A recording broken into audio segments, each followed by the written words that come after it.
Alors, dans ce document, on va expliquer ce qu'est le hachage. Donc, hashing en anglais. Donc, on fait un petit récapitulatif des différentes variétés qu'on a de dictionnaires. Donc, en C#, on a 3 implémentations possibles pour les dictionnaires. Là, on parle des dictionnaires vraiment en bonne et due forme, et non pas les façons de simuler des dictionnaires, comme on a vu avec, par exemple, des arrays normaux ou des classes avec des champs dedans. Vraiment, les structures de données dictionnaires proprement dites.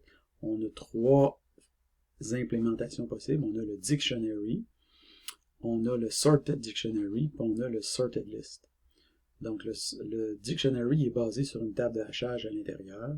Le sorted dictionary est basé sur ce qu'on appelle un arbre balancé de type rouge-noir de manière plus précise en ce qui concerne le sorted dictionary.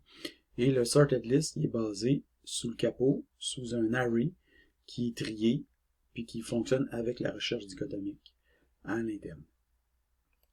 Donc, en général, de façon, disons, sans trop... de manière générale, la structure de données qui est la plus rapide parmi ces 3-là, c'est la table de hachage. Donc, son seul défaut, c'est que les éléments ne sont pas triés. Alors, en fait, je dis son seul défaut. Alors, un autre défaut, c'est qu'il peut exister un pire cas qui fait en sorte que, des fois, la performance va se dégrader rapidement dans certaines circonstances. Donc, quand ça se produit, ça peut être très dommageable. Mais disons qu'en moyenne, statistiquement parlant, le dictionary, c'est la structure de données la plus efficace. Si on veut, disons, se bypasser les statistiques puis avoir quelque chose qui nous assure un certain degré de... Si on veut réduire la variabilité des temps et tout ça, puis réduire pour être plus sûr de ça, d'être certain que notre temps va être assez efficace sans être le plus efficace possible, c'est l'une de ces 2 autres structures-là qui serait meilleure dans ce cas-là.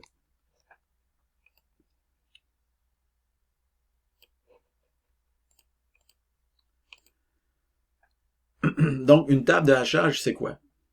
Donc, une table de hachage, c'est une structure de données utilisée généralement pour stocker des paires clés-valeurs. Okay? Quand on dit ça, là, on vous a demandé table de hachage, structure de données, dictionary. Dictionary, c'est la structure de données, disons, abstraite avec qu'est-ce qu'on peut faire dessus. Donc, ça stocke des paires clés-valeurs. La table de hachage, c'est la façon qu'on a de stocker cette information-là sous le capot. Mais c'est aussi une structure de données en quelque sorte, parce que c'est une façon de stocker l'information. Et la table de hachage n'est pas juste utile pour implanter des dictionaries, elle peut être aussi utile pour implémenter des ensembles. Okay, donc, elle peut être utilisée à 2 sauces différentes. Mais dans les 2 cas, c'est des structures de données qui ne sont pas ordonnées. Donc, ça peut être utilisé pour stocker des paires clés-valeurs. Par exemple, dans ce qu'on appelle le dictionnaire tableau associatif, ou map, ou hmap, ou htable, dépendamment des langages. Ou encore, ça peut stocker aussi seulement des clés. À ce moment-là, on parle d'ensemble ou de H7 dans le cas du C#. Donc, au minimum, elle permet les opérations suivantes. Ajouter un élément qui prend un temps O de 1 en moyenne. Supprimer un élément qui prend un temps O de 1 en moyenne. Consulter, donc rechercher par clé un élément dans la table qui prend un temps O de 1 en moyenne. Puis énumérer les éléments dans la table qui prend un ordre environ O de n, ou peut-être un peu plus selon les circonstances. Mais l'ordre qu'on obtient, en général, c'est un ordre quelconque, ou encore l'ordre d'ajout, comme dans le cas du C#. Mais en aucun cas, l'ordre alphabétique ou trié. Donc, la table de hachage est essentiellement un tableau. Là, je pense que je vais comme faire une affaire comme ça ici, là. Donc, la table de hachage, c'est essentiellement un tableau. C'est un array. Okay? Sauf qu'il y a une astuce qui est associée à cet array-là. En fait, l'array, j'aime souvent dire que la structure de données la plus efficace en informatique, c'est l'array. Okay? Donc, ça, on parle de structure de données de bas niveau. Okay? La table de hachage est basée sur un array. C'est ce qui fait en sorte que cette structure de données-là est aussi efficace, en quelque sorte. Ben, en fait, pas juste. Il y a d'autres façons aussi d'être basé sur des arrays, mais vous allez voir un peu où on veut en venir avec ça. Donc, l'astuce d'une table de hachage, ça dépend de la manière avec laquelle est choisi l'emplacement dans le tableau pour stocker l'élément. Okay? C'est là qu'est toute l'astuce. Donc, cet emplacement-là va dépendre de quoi? Il va dépendre de la clé. Il va dépendre de la fonction qu'on va utiliser pour hacher la clé. Vous allez voir ce qu'on veut dire par hacher une clé un peu plus loin. Ça va dépendre de la taille du tableau. Puis, ça va dépendre du mode de résolution des collisions. Okay. Donc, ici, on va fournir un petit exemple juste pour montrer grosso modo comment ça fonctionne. Donc, supposons qu'on a une clé. Là, ici, dans ce cas-là, c'est une table de hachage, mais qui ne fait que stocker des clés. Donc, dans ce cas-là, ça ne fonctionne pas pour un dictionnaire, ça fonctionne juste pour un ensemble. Donc, un ensemble de clés. Donc, qu'est-ce qu'on fait? Supposons qu'on veut insérer la clé John Smith dans notre table de hachage. On prend la clé John Smith, on la passe à travers une fonction de hachage. La fonction de hachage, qu'est-ce que ça fait? Ça prend n'importe quoi en entrée, puis ça fournit un entier en sortie. Okay?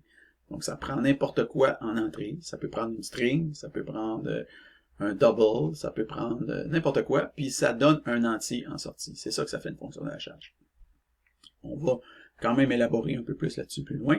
Mais donc, John Smith, quand on le passe à travers la fonction de hachage, ça donne la valeur 2. Qu'est-ce qu'on fait? On va stocker en fait, ici, on voit que c'est des numéros de téléphone, donc c'est pas les clés qui sont stockées directement.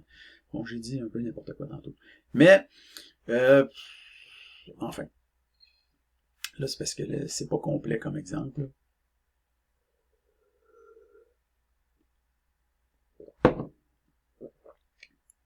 On n'est pas dans le cas d'un ensemble.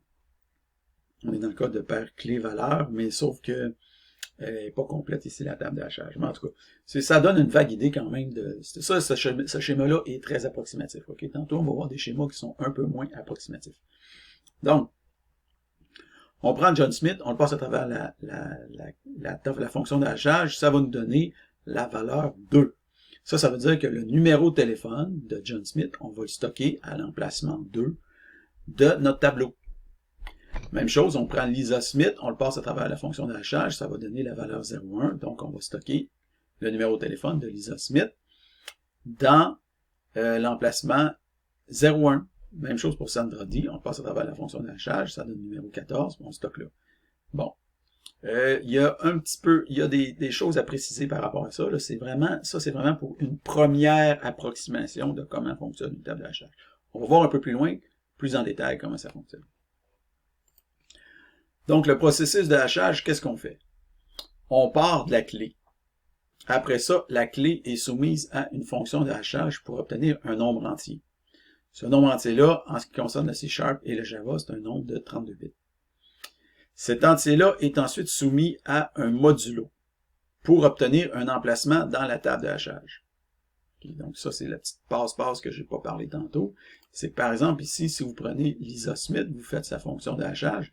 Et là, ici, c'est le fun, on a un tableau de 16 emplacements, puis on voit que notre fonction de hachage donne toujours un nombre entre 0 et 15. Mais en réalité, une fonction de hachage, ça ne donne pas un nombre entre 0 et 15. Une fonction de hachage va donner, dans le cas du C# ou du Java, va donner un nombre entre 0 et 2 exposant 32 moins 1, c'est-à-dire 4 milliards et quelques. Okay? Donc, ce qu'on va faire, c'est qu'on va prendre le fameux nombre qui va de 0 à 4 milliards et quelques, puis on va faire modulo 16 pour le ramener à un nombre qui va être entre 0 et 15. Donc, on soumet l'entier, le hash value, on le soumet à un modulo pour obtenir un emplacement dans le tableau de hachage. Maintenant, il y a un problème qui peut survenir si l'emplacement en question est déjà occupé par une autre valeur. Donc, dans ce cas-là, il faut procéder à une résolution de collision. Donc, ici, on a la schématisation. On part de la clé, on applique la fonction de hachage, on obtient un entier. On part d'entier, on applique un modulo, on obtient un emplacement dans la table de hachage. Et si jamais cet emplacement-là est déjà occupé, il faut procéder à une résolution de collision. Okay? Donc, ça, c'est le processus de hachage. La fonction de hachage maintenant. La fonction de hachage, c'est une fonction qui permet d'associer un entier à une clé. Donc, la clé peut être de type quelconque. Par exemple, la plupart du temps, une string. Cette fonction doit idéalement associer un entier différent à des clés différentes. On s'entend que si la fonction de hachage retournait tout le temps la valeur 0, ben, toutes les clés pointeraient toutes vers la valeur 0 dans notre tableau, puis on n'obtiendrait pas une table de hachage qui serait efficace. Okay?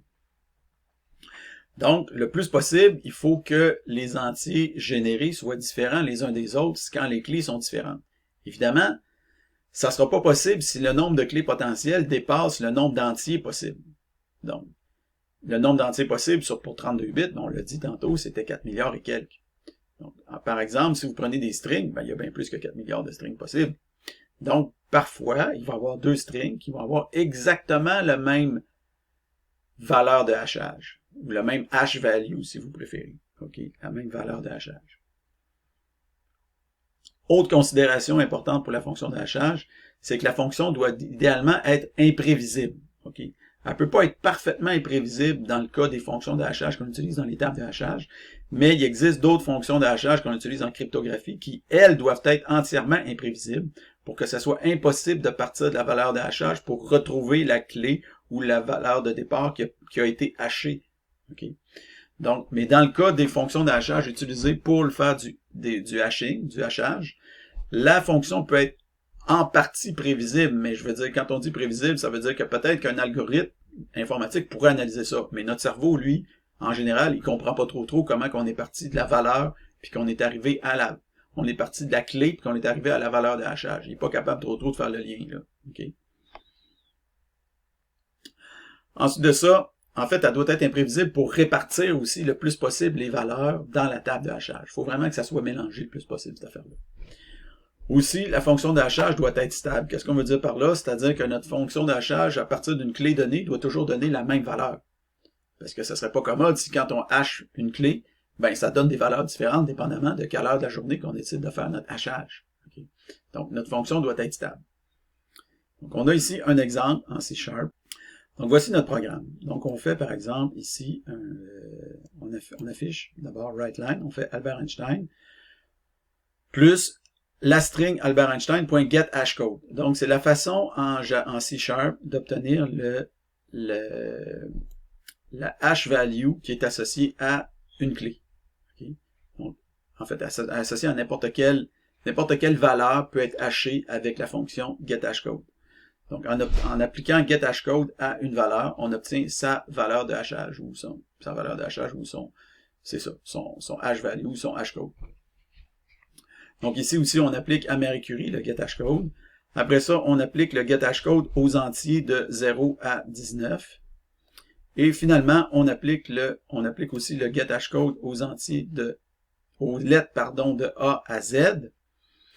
Et ici, on s'amuse à appliquer le hashcode aux longues, donc les valeurs longues qui dépassent 2 à la 32, à partir de i égale 2L. Bon, ici, en fait, on part de 2 exposant 32 et on s'en va jusqu'à 2 exposant 32, en fait, plus 21. Là, mais ici, c'est de 2 exposant 32 plus 0 à 19, comme je l'avais indiqué ici. Mais disons que si j'ai appliqué, là, ça c'est des trucs pour faire 2 exposant 31, 2 exposant 31, mais 2 L, 31, j'aurais pu mettre un L, 32, en tout cas, peu importe. Là. Mais ici, en fait, c'est 2 exposant 32, puis ici, c'est 2 exposant 32 aussi. Bon. Toujours est-il qu'ici, on a notre résultat en sortie. Donc, Albert Einstein, son hashcode, on voit qu'il est négatif. Marie Curie, son hashcode, on voit qu'il est positif dans ce cas-là. Puis on voit que c'est un peu n'importe quoi, là. C'est un peu n'importe quel chiffre pour une string. Le hashcode d'un entier, c'est l'entier lui-même. Parce que la meilleure façon de hacher un entier pour être sûr que ça donne un entier différent à chaque fois, c'est de retourner l'entier lui-même. Donc, je crois que c'est la meilleure stratégie qui était à faire dans ce cas-là. Donc, hacher de 0 à 19, ça donne 0 à 19. Les lettres, maintenant, quand on les hache, on voit que le A, ça donne 425. 4 259 905. B, ça donne blablabla, vous comprenez le principe. Donc, à chaque fois, vous obtenez une affaire un peu différente. Ça, c'est le hachage des lettres. Après ça, pour hacher les nombres de 2 à la exposant 32, de 0 à 19, on voit ici 1, 0, 3, 2, 5, 4, 7, 6. Donc, il y a quand même une petite affaire qu'on peut comprendre un peu à travers ça. Mais on voit quand même que ça se déroule quand même assez bien. Là. OK. Donc, ça nous donne ici vaguement une idée de comment fonctionne une fonction de hachage.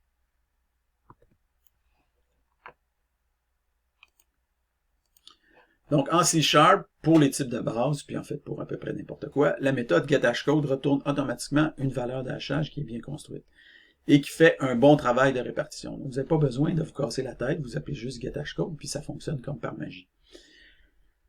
Puis, si jamais vous utilisez Java, au lieu de getHashCode, la méthode que vous allez appeler, c'est hashcode, tout simplement, qui fait exactement la même chose. Donc, si jamais vous devez utiliser des clés qui ne sont pas des nombres, qui ne sont pas des lettres, qui ne sont pas des strings, qui ne sont pas des objects, donc, si c'est des structs, okay, alors vous feriez bien de surcharger la méthode getHashCode. Okay, on montrera, je pense pas qu'on ait besoin de faire ça, en tout cas, peut-être, mais non, je ne prévois pas faire ça actuellement dans le cours. Si jamais on avait besoin de le faire, on le ferait. Mais pour l'instant, ça ne donne pas. Donc, si jamais ça donne dans un exercice quelconque, plus tard, on le fera. Mais, en général, getHashCode, retenez que ça fonctionne pour la plupart des situations, sauf dans le cas où vous définissez vos propres structs. Si c'est un struct qui existe déjà dans le langage, vous n'avez pas besoin de vous casser la tête parce que la méthode getHashCode a déjà été surchargée pour vous et fait déjà un bon travail. Donc, si vous définissez vos propres structs, là, il faut définir votre méthode getHashCode.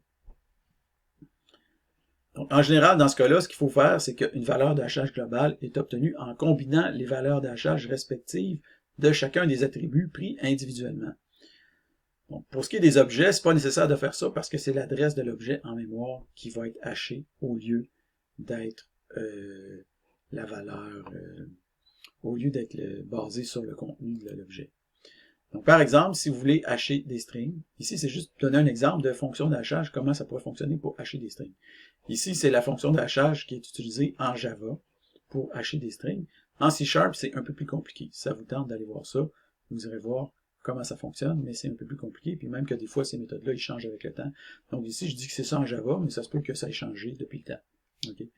Donc, voici comment, évidemment, les fonctions de hachage, c'est basé sur les mathématiques. Okay. Donc, c'est des calculs mathématiques qui sont faits. Donc, si vous avez la fonction de hachage d'une string, donc, comment qu'on fait ça?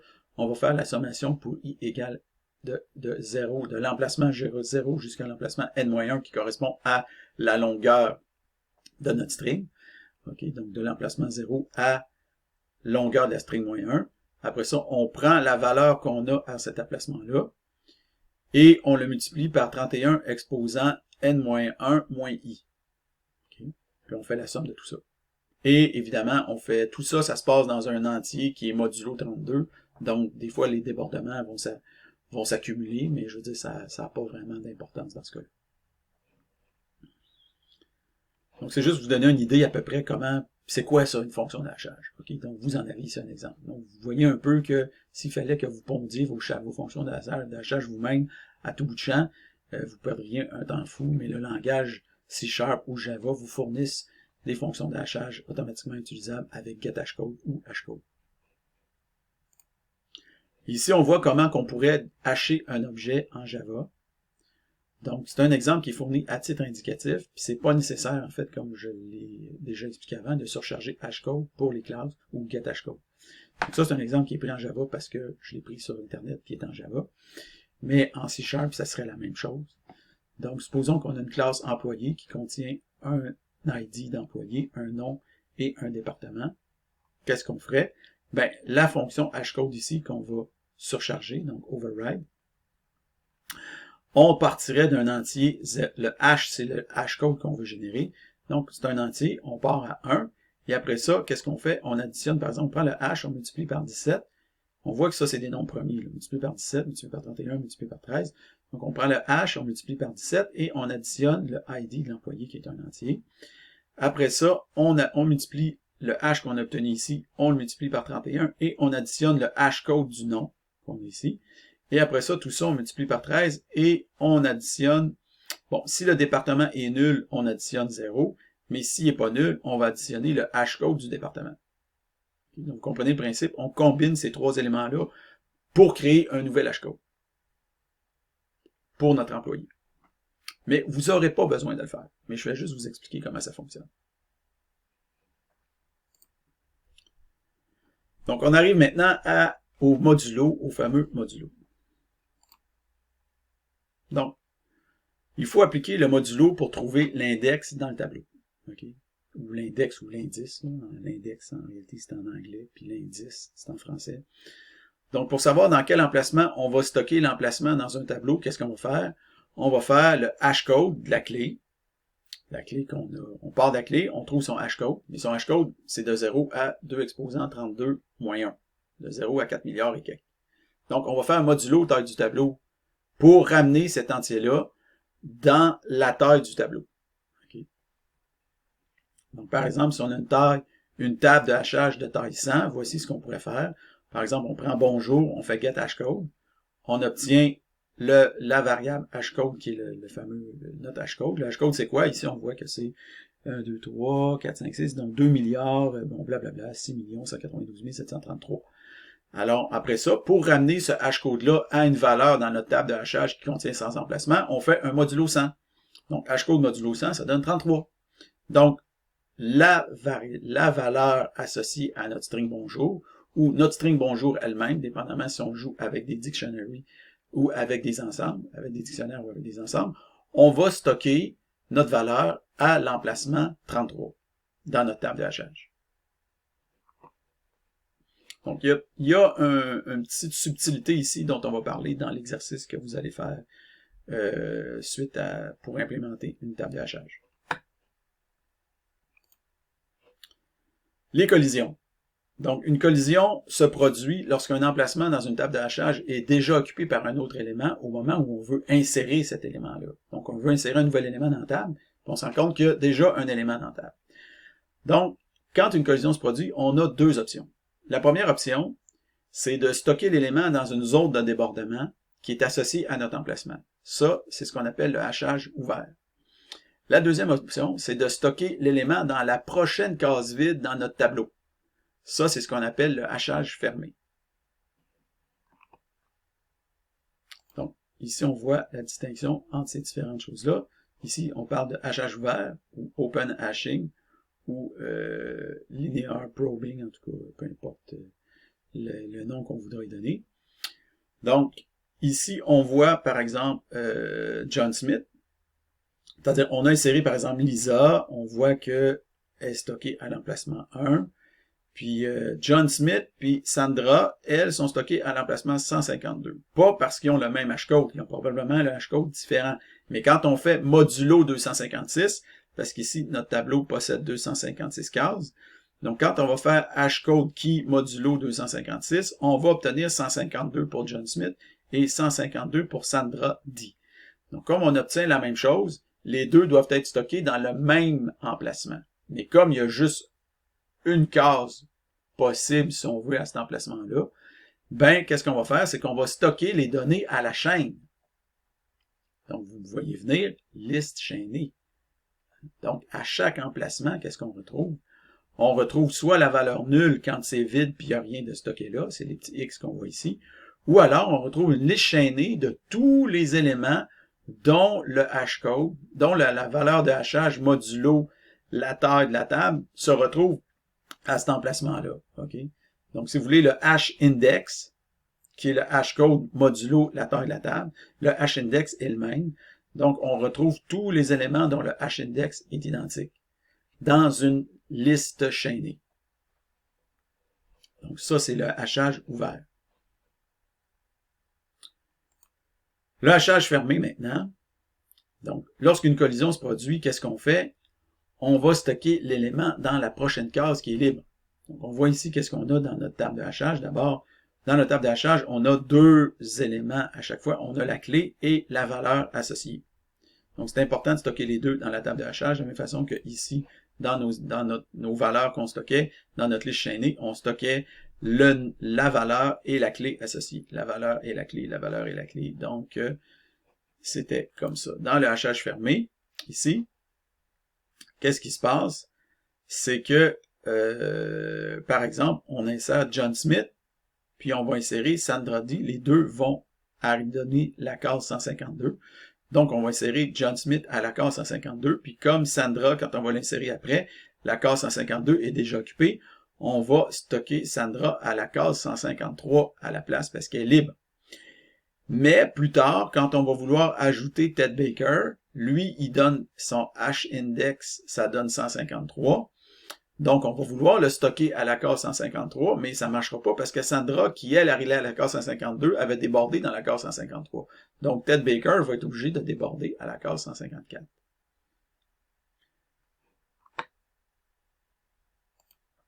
Donc, hachage ouvert ou fermé. Donc, on considère en général que l'hachage fermé donne de meilleures performances sans trop gaspiller de mémoire, pour les données qui occupent directement peu d'espace en mémoire. Ici, on parle d'environ 128 à 256 bits maximum. Sinon, le hachage ouvert devient plus intéressant. En général, pour les types de base et pour les objets, l'espace mémoire occupé est faible, donc le hachage fermé a l'avantage.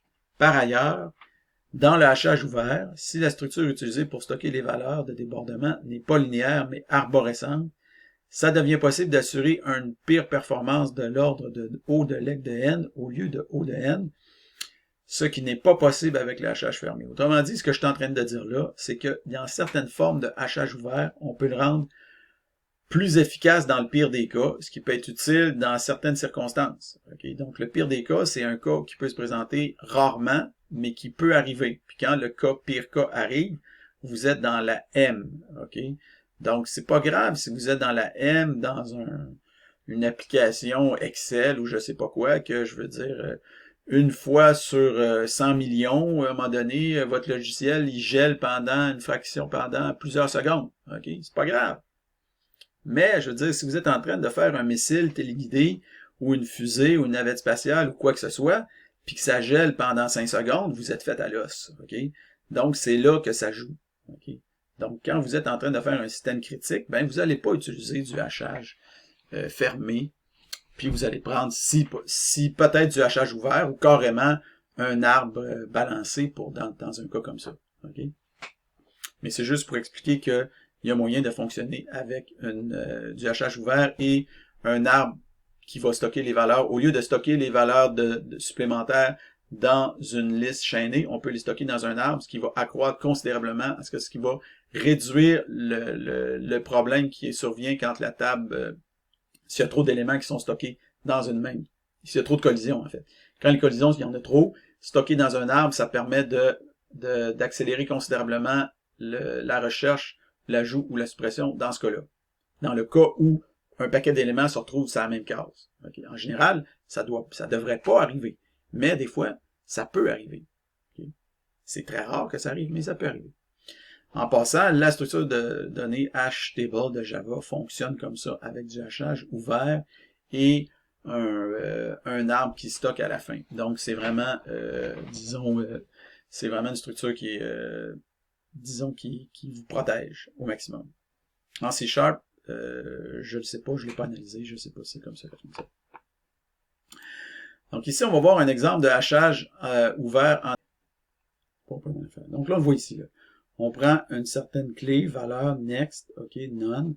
On voit comment on insère, ça c'est du hachage ouvert en action, ok. Donc on prend la valeur de hachage, on obtient une certaine valeur, on fait modulo 6 parce qu'on est dans une table de taille 6, puis on obtient l'emplacement où on va stocker l'élément, puis quand il y a déjà une collision, ben, on le rajoute à la file pour obtenir une liste chaînée.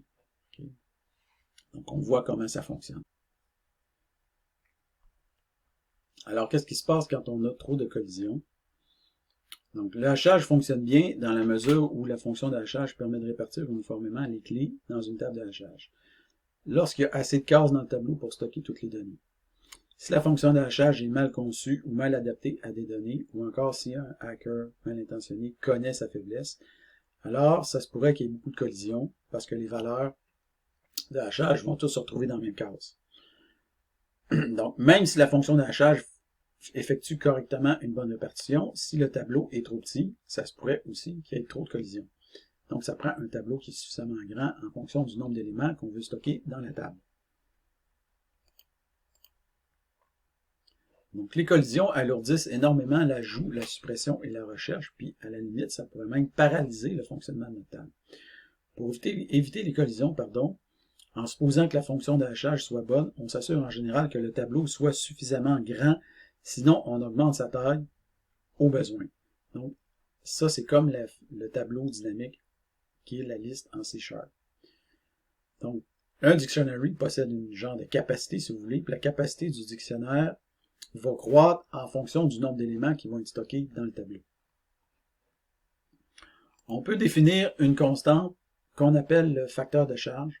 Donc, le facteur de charge, c'est le nombre de cases qui sont occupées dans le tableau, ou le nombre d'éléments, si vous voulez, qui sont occupés, le nombre d'éléments qui sont dans notre table de hachage, divisé par le nombre d'emplacements qu'on a dans notre table de hachage. Par exemple, si on a une table qui contient 1000 emplacements, puis qu'on stocke 476 éléments dedans, bien, son facteur de charge va être de 47,6%. Donc, 476 divisé par 1000, ça donne 47,6%, ou 0,476, mais ramené en pourcentage, 47,6%. Donc, en général, on considère qu'avec une bonne fonction de hachage, un facteur de charge de 70% ou moins permet de préserver les performances de la table. Ça veut dire proche de O de 1. Donc, dès que vous dépassez 70%, vous courez le risque que la performance de votre table d'hachage va se dégrader. Donc, est-ce que vous avez à gérer ça en pratique? Non, parce que c'est le hash table de C# qui lui-même va se rendre compte qu'il est rendu à un facteur de charge de 70%, puis lui-même, il va grossir, à ce moment-là, il va prendre l'expansion. Okay? Donc, c'est lui-même qui gère ça. Mais des fois, vous pourriez être amené à gérer ça vous-même dans certaines circonstances. Par exemple, si vous voulez implanter votre propre table de hachage. Un autre point à considérer, c'est que si jamais vous avez un faible facteur de charge dans votre table, oui, votre table va être rapide, sauf qu'à un moment donné, si vous avez 1 million de cases dans votre table, puis que vous occupez juste 10 emplacements, ben, c'est pas très efficace en termes de mémoire. Vous venez de gaspiller énormément de mémoire pour stocker seulement 10 éléments. Okay? Donc, ça aussi, c'est à prendre en considération, mais la table de hachage C# gère aussi ce cas-là, parce qu'elle, au départ, est très petite, puis au fur et à mesure que vous ajoutez des éléments, elle grossit.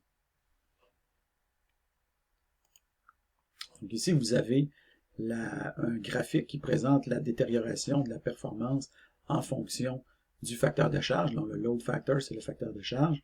Et vous avez ici le average cache misses per lookup. Ça veut dire combien de fois vous avez à, à chercher, comment il faut que vous cherchiez, jusqu'à quel point il faut que vous cherchiez dans votre table pour trouver un élément. Okay. Donc, quand on utilise, ici on a le chaining. Le chaining, c'est la liste chaînée dont je vous ai parlé. Le hachage ouvert, en fait. Et le linear probing, c'est ce qu'on appelle aussi le hachage fermé.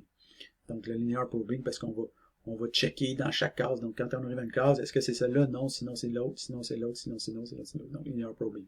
Donc, on voit ici qu'avec le facteur de charge qui augmente, le linear probing, ici, va augmenter de façon exponentielle à partir d'un certain facteur de charge. Donc, on considère qu'un facteur de charge de 0,7 ici est probablement la meilleure chose à faire. Le chaining n'a pas ce problème-là, que quand la table devient surchargée, ça fait détériorer votre détérioration des performances de votre table va être beaucoup plus progressive. Donc, on voit aussi que c'est un avantage dans ce cas-là pour le chaining quand la charge devient plus grande. Mais quand la charge est faible, le hachage fermé a l'avantage. En résumé,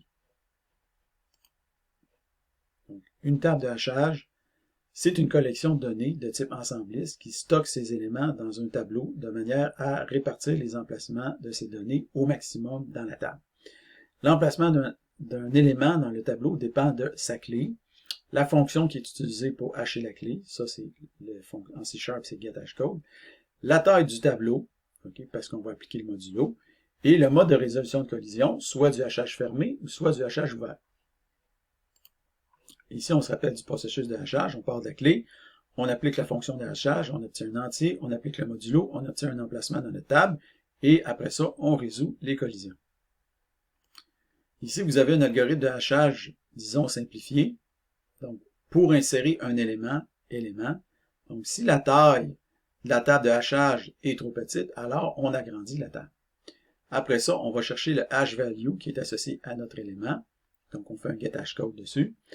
Après ça, si le hash-value modulo la taille de la table, ça va nous donner le hash-index, qui est l'emplacement dans la table où on va vouloir stocker notre truc. Si on utilise du hachage ouvert, qu'est-ce qu'on fait? On insère l'élément dans la liste chaînée en position table de hachage hash-index. Sinon, on est dans une considération de hachage fermé. Donc, tant que la table de hachage hash-index n'est pas vide, on incrémente notre hash-index pour passer à la case suivante. Et finalement, on va insérer l'élément à l'emplacement, au premier emplacement vide qu'on va avoir obtenu. Donc, évidemment, il y a des petits trucs à peaufiner par rapport à ça. C'est juste pour donner une vague idée de comment fonctionne le hachage. Performance, hachage ouvert versus fermé. Donc, l'ajout, suppression, recherche est en moyenne. Donc, l'ajout, la suppression et la recherche en moyenne, ça prend un temps constant pour le hachage fermé et constant pour le hachage ouvert. Bien que l'hachage ouvert est peut-être légèrement plus lent pour ce qui est de l'ajout de la suppression. L'ajout, la suppression, la recherche, dans le pire des cas, le hachage fermé, c'est O de N, puis le hachage ouvert, c'est O de N si on utilise des listes chaînées, et O de leg de N si on utilise des arbres balancés. La dégradation de la performance, quand la charge est plus grande que 70%, le hachage fermé, c'est rapide et exponentiel. Dans le hachage ouvert, c'est lente et progressive. Les meilleures utilisations de hachage fermé, c'est des données de petite taille ou par référence pointeur. Pour l'hachage ouvert, c'est les données de grande taille. La protection pour aussi se protéger contre les cas limites, par exemple dans les applications critiques. Donc, dictionnaire et ensemble. Donc, en pratique, le hachage est utilisé à l'interne pour deux structures de données ensemblées fondamentales. D'abord, le dictionnaire, ou le tableau associatif, qui contient des couples clés-valeurs. Par exemple, en C#, c'est le dictionary. En Java, c'est le hashmap. En Python, c'est le dict. En JavaScript, c'est le map. C'est aussi utilisé dans une autre structure de données qu'on appelle l'ensemble, qui contient uniquement des clés, si vous voulez. On peut dire des éléments ou des clés. Donc, jamais les éléments ne sont pas en double dans ces ensembles-là. En C# et en Java, c'est ce qu'on appelle un H7. En Python, on appelle ça un set. Et en JavaScript, on appelle ça un set. En C#, la méthode getHashCode permet de hasher des strings, des types de base, des types, des objets. En général, ça fait que cette fonction-là fait très bien son travail, sauf dans le cas des structs que vous définissez vous-même. Dans ce dernier cas, vous feriez bien de surcharger la méthode par défaut pour fournir votre propre fonction de hachage. On a vu un peu plus haut comment on pourrait faire ça. Mais c'est ça, pour l'instant, j'ai pas fourni d'exercice pour approfondir cette notion-là. Donc, dans les situations courantes, cette nécessité-là est rarissime. C'est la fin. Merci de votre participation active. Donc, la participation active, c'est la prochaine partie.